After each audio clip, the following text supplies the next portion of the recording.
I'm Simon Chesterman. I'm the National Police Chiefs Council Lead for Armed Policing, and I'm here at Chiefs Council where yesterday we had a lively debate around armed policing, ensuring we've got the right level of armed policing in the right places.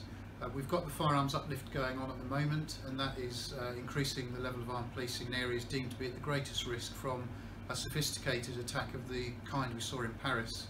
But recent events, in terms of more low sophistication terrorist attacks, have led us to have the debate about whether we've got the right levels in the right places. And what we discussed yesterday was the potential to increase the number of armed response vehicles in certain areas where the response is slower, to make sure we've got the right level.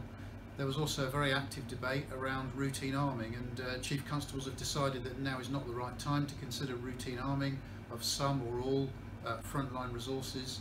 But that is an issue we'll have to keep under review in line with the threat in future. But at the moment, the Chief Constable's decision is that we will invest the firearms capability in highly trained volunteers and make sure we've got enough of them in the right places to respond swiftly to protect our officers and to protect the public.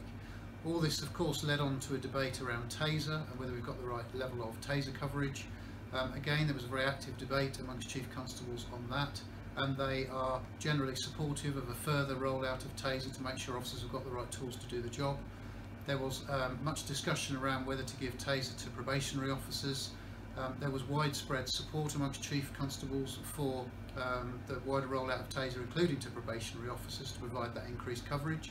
That is an issue that will have to go back to the Home Secretary for approval because it's part of the taser licence, but that should happen fairly swiftly. So the general consensus was that probationary officers, providing they're signed off by their Chief Constable as competent to carry a taser, should be afforded that opportunity.